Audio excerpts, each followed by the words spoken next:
আর যদি না করি তাহলে আমার ছেলেই আবার এমপি হবে। আমি আপনাদের জন্য আশীর্বাদ করে যাচ্ছি। আমি দেখে যেতে চাই মরার আগে আমার সোনারঘাটে এমন সব ছেলে মেয়েদের জন্ম হবে যারা ব্যারিস্টারকে বলবে যে ব্যারিস্টার আপনি আগাই যান, আমি আজকে ম্যাজিস্ট্রেট হইছি, আমি আজকে জজ হইছি, আমি ডাক্তার হইছি। আমি বিশ্বাস করেন মরার আগে বা এই এমপি থেকে রিজাইন করার আগে আমি সবচেয়ে খুশি হব যদি আমার একটা চা বাগানের শ্রমিকের ছেলে মেয়ে আইসা বলে যে ব্যারিস্টার এখন অনেক হইছে, আমি এখন অনেক বেশি যোগ্যতা সম্পন্ন, আপনি আমার এমপি পদটা আপনি আমারে দিয়ে দেন। আমি কথা দিয়ে যাচ্ছি এইখানে সবচেয়ে খুশি হব আমার ছেলে পরবর্তীতে এমপি না, চা বাগানের কোন ছেলে মেয়ে যদি এমপি হয় আমি সবচেয়ে বেশি খুশি হব। তাইলে বোঝা যাবে এমপি হই আমি মানুষের জন্য করছি। আর যদি না করি তাহলে আমার ছেলেই আবার এমপি হবে। আর যদি দেখি একটা গরিব মানুষের ছেলে বা মেয়ে এমপি হইছে, তখন মনে হইব আসলে আমি এদের জন্য কিছু করছিলাম, নাইলে তো এদের থেকে নেতা হওয়ার কথা না।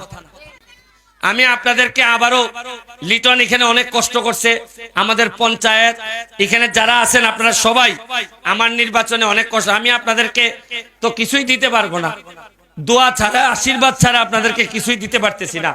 তারপরও চেষ্টা করব যেভাবে আপনারা 8 ঘন্টা হাজিরা দেন প্রতিদিন, সপ্তাহে 5 দিন 6 দিন যেভাবে হাজিরা দেন, আগামী 5 বছর চেষ্টা করব যতটুকু সম্ভব আপনাদের সামনে হাজির থাকার, হাজির থাইকা বলার চেষ্টা করব কি কি আপনাদের জন্য করছি, কি কি আপনাদের জন্য করব, আর কি কি স্বপ্ন নিয়ে আপনাদের সামনে আসছি।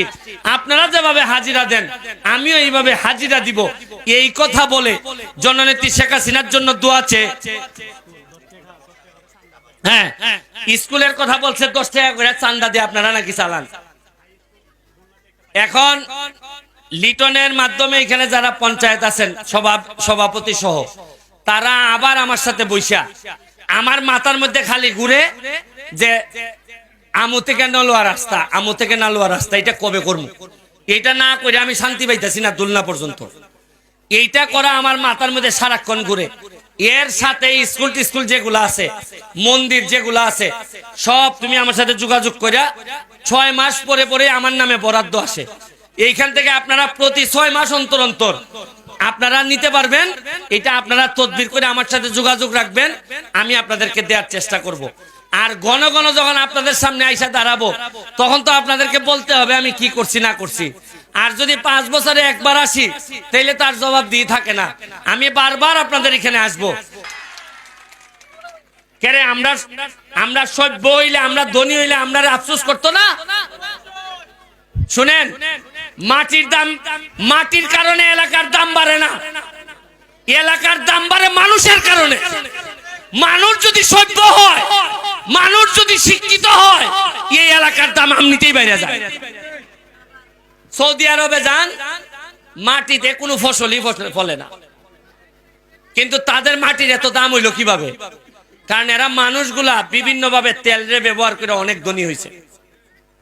আপনাকে বুঝতে হবে এইগুলা। আপনারা দেখেন এইসব কথা বললে তো অনেকে আমার শত্রু হয়ে যায়। 1870 সালের দিকে ব্রিটিশরা এখানে আসে। কত সালে? বহু আগে, প্রায় 200 বছর আগে। চা বাগান এখানে এত সময় ধরে চা বাগান আছে, কেন চা বাগানের মানুষের ভাগ্য বদল হয় না?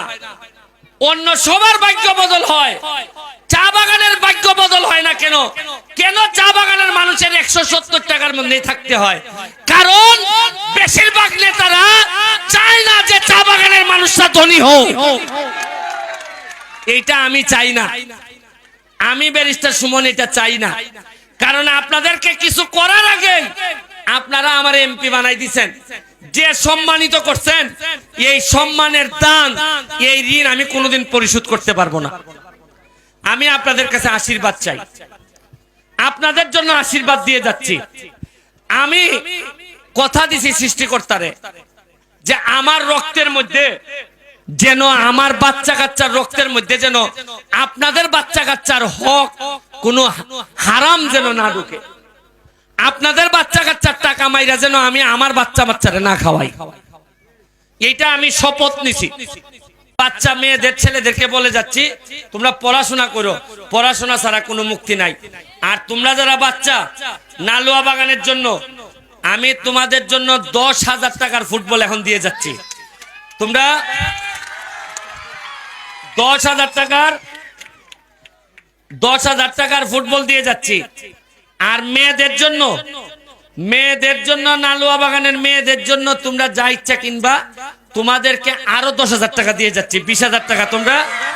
তোমরা বাচ্চারা এই 10-20 আমি এখন নগদ দিয়ে যাচ্ছি, তোমরা যা ইচ্ছা করবা।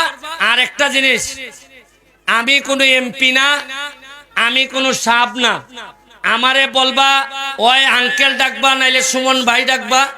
অথচ আমার যারা বড় আছেন তারা আমারে সুমন ডাকবেন, কারণ এমপি কেউ সারা জীবনের জন্য হয় না। 5 বছর পরে আমি নাও থাকতে পারি, কিন্তু আমি আপনাদের হৃদয়ে থাকতে চাই, আপনাদের ভালোবাসার সুমন হয়ে, ভালোবাসার ব্যারিস্টার সুমন হয়ে সারা জীবন কাটাইতে চাই। এইটুকু বলে আজকের মতো বিদায় নিচ্ছি। জয় বাংলা, জয় বঙ্গবন্ধু। ধন্যবাদ।